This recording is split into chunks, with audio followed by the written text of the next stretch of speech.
Hi friends, வணக்கம் and welcome back to my channel. நம்ம வீடியோக்குள்ளே போகிறது முன்னாடி பை மோட் அப்படிங்கிற மொபைல் ஆப் பற்றி பார்க்கலாம். இது வந்து கிராசரிஸ் பர்ச்சேஸ் பண்ணுறதுக்கான ஒரு ஆப். நம்ம எப்படி அமேசான், ஃப்ளிப்கார்ட் இந்த மாதிரிலாம் ஒரு ஆப்பில் வீட்டுக்கு தேவையான எல்லாத்தையும் வாங்குகிறோமோ அதே மாதிரி பை மோட் அப்படிங்கிறதும் ஒரு ஷாப்பிங் ஆப் தான். இது வந்து கூகுள் ப்ளேயில் அவைலபிளாக இருக்குது. நீங்கள் வேணுன்றவங்க டவுன்லோட் பண்ணி மற்ற ஷாப்பிங் ஆப்பில் கிடைக்கிற ப்ரைஸை விட இதில் வந்து ரொம்பவே கம்மியாகவே கிடைக்கும். வேணுன்றவங்க இதை டவுன்லோட் பண்ணி உங்களுக்கு வீட்டுக்கு தேவையான பொருளை பர்ச்சேஸ் பண்ணிக்கலாம். வாங்க வீடியோக்குள்ளே போகலாம். இன்றைக்கி நம்ம வந்து பேபி கார்ன் வச்சு ஒரு ரெசிபி பண்ண போகிறோம். அதாவது சப்பாத்திக்கு side dish baby corn peanut recipe. முதல்ல பேபி கார்னை இந்த மாதிரி பீஸாக அரிஞ்சு ஒரு 5 நிமிஷம் 5 to 10 minutes வேக வச்சுக்கோங்க. இன்னும் கூட வேணும்னா கொஞ்சம் சின்னதாக கட் பண்ணிக்கோங்க. இது ரொம்ப பெருசாக இருக்கிற மாதிரி இருக்குதுன்னு சொன்னாங்க வீட்டில். உங்களுக்கு எந்த மாதிரி சைஸ் வேணும் அந்த மாதிரி கட் பண்ணி வேக வச்சு எடுத்து வச்சுருங்க. வாங்க எப்படி செய்யறதுன்ட்டு பார்க்கலாம். வானல் நல்லா காயட்டோன்னு ஆயில் போட்டுக்கோங்க. நான் ஆல்ரெடி ஆயில் போட்டு வச்சுருக்கேன். அதில் நம்ம தேவையான பட்டை, கிராம்பு, ஏலக்காய் இது எல்லாத்தையும் போட்டுடலாம். நல்லா பொரியட்டும். நல்லா பொரிஞ்சதும் இந்த மாதிரி நான் 3 மீடியம் சைஸ் ஆனியனை வந்து சாப் பண்ணி வச்சுருக்கேன். இதை போட்டு நல்லா கோல்டன் ப்ரௌன் ஆகிற மாதிரி வதக்கி எடுத்துக்கலாம்.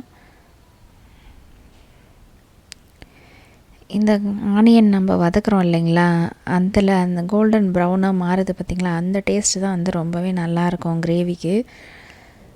அதனால் நல்லா வதங்கட்டும்.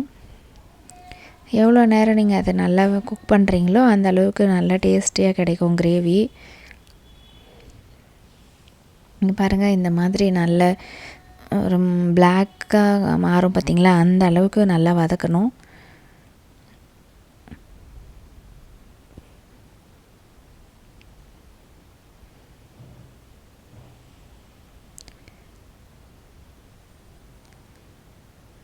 இந்த அளவுக்கு நல்லா வதங்கினதும் 4 தக்காளி நான் வந்து மிக்ஸி ஜாரில் போட்டு நல்லா மேஷ் பண்ணி எடுத்துட்டேன். இந்த மாதிரி நல்லா அரைச்சி எடுத்து ஊற்றிடுங்க. ஏன்னா தக்காளி வதக்குனா அந்தளவுக்கு இந்த கிரேவியோட திக்னஸ் வராது. இந்த மாதிரி அரைச்சி ஊற்றினீங்கன்னா அதனோட புளிப்பு டேஸ்ட்டும் ஃபுல்லாக ஏறும், நல்லாவும் இருக்கும் கிரேவி. அரைச்சிட்டு நான் ஆல்ரெடி வந்து கார்னில் கொஞ்சம் உப்பு போட்டு தான் வேக வச்சுருக்கேன். அதனால் இதுக்கு கொஞ்சமாக உப்பு போட்டுக்கிறேன். உப்பு போட்டுட்டு இது சாம்பார் பொடி நான் வீட்டிலையே அரைச்சது. அந்த ரெசிபி எப்படின்னு நான் உங்களுக்கு இன்னொரு வீடியோவில் சொல்கிறேன். தேவையான அளவு காரத்துக்கு சாம்பார் பொடி போட்டு நல்லா கலந்து விட்டுடுங்க. அது வந்துட்டு நல்லா சுண்டி வதங்கணும். உடனே தண்ணி ஊற்றிடக்கூடாது. கொஞ்சம் நேரம் நல்லா வதக்கிட்டு அதுக்கப்புறமா தண்ணி ஊற்றி மிக்ஸ் பண்ணிக்கலாம். மேலே நல்லா எண்ணெயெல்லாம் தனியாக பிரிஞ்சு வருது பார்த்திங்களா, அந்த மாதிரி நல்லா வதங்கணும்.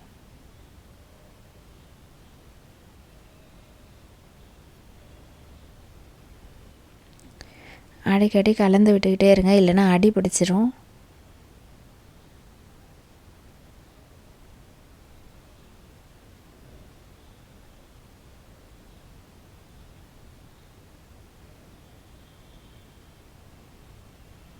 கலக்கும்போது அந்த கிரேவியோட கலரே உங்களுக்கு வந்து பார்க்கும்போது ரொம்ப நல்லாயிருக்கும்.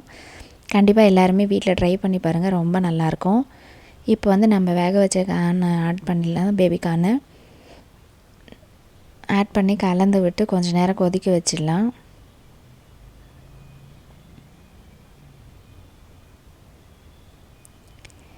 இதுக்கு நடுவில் வந்துட்டு நம்ம ஒரு கொஞ்சமாக வேர்க்கடலையை வறுத்து தோல்லாம் எடுத்து வச்சிடலாம். ஏன்னா கொஞ்சம் இந்த ஒரு கைப்பிடி அளவான வேர்க்கடலை வந்து பேஸ்ட் மாதிரி பண்ணி நம்ம இதில் மிக்ஸ் பண்ண போகிறோம். ஒரு கைப்பிடி வேர்க்கடலை வந்து கடைசியாக ஆட் பண்ணிக்க போகிறோம்.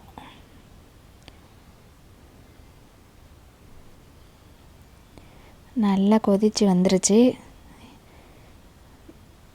இப்போ நம்ம அந்த பேஸ்ட் மாதிரி அரைச்சி வச்சுருந்தோம் இல்லைங்களா, வேர்க்கடலையை அரைச்சி வச்சுருந்த இதை எடுத்து மிக்ஸ் பண்ணிக்க வேண்டியது தான். வேர்க்கடலையை அரைச்சி ரொம்ப நேரம் கொதிக்க விடணும்லாம் அவசியம் இல்லை. இதை எல்லாத்தையும் மிக்ஸ் பண்ணிவிட்டு ஒரு 2-3 minutes கொதிச்சா போதும். அது நல்லா கொதித்து வந்ததும் ஸ்டவ் ஆஃப் பண்ணிவிட்டு நம்ம மீதி பாதி வேர்க்கடலை வச்சுருக்கோம் இல்லையா, அதையும் மிக்ஸ் பண்ணி அதை வந்து நம்ம அரைக்க தேவையில்ல, அப்படியே முழுசாகவே மிக்ஸ் பண்ணிக்கலாம்.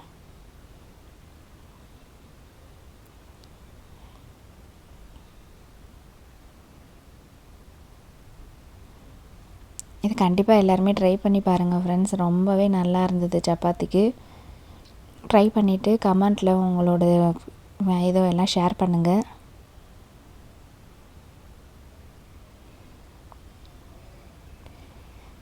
உங்கள் ஃப்ரெண்ட்ஸ் அண்ட் ஃபேமிலிக்கு சொல்லுங்கள், எல்லாருக்கும் சப்ஸ்கிரைப் பண்ணுங்கள்.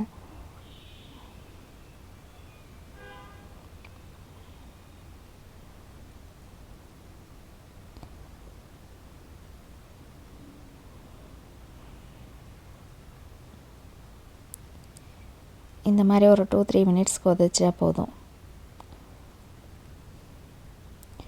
கிரேவி நல்லா திக்காகவும் இருக்கும், நல்லா டேஸ்ட்டாகவும் இருக்கும். வேர்க்கடலை அரைச்சி ஊற்றி ட்ரை பண்ணி பாருங்கள், நிஜமாகவே ரொம்ப நல்லாயிருக்கும்.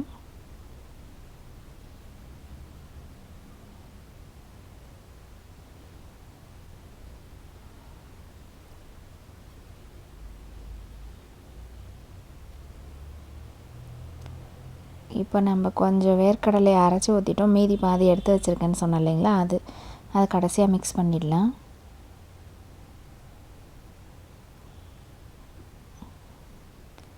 ஸ்டவ்வை ஆஃப் பண்ணிவிடுங்க. வேர்க்கடலை வேக தேவையில்லை. மேலே கொஞ்சமாக கொத்தமல்லி தூவி இறக்கிடுங்க. அவ்வளோதான்.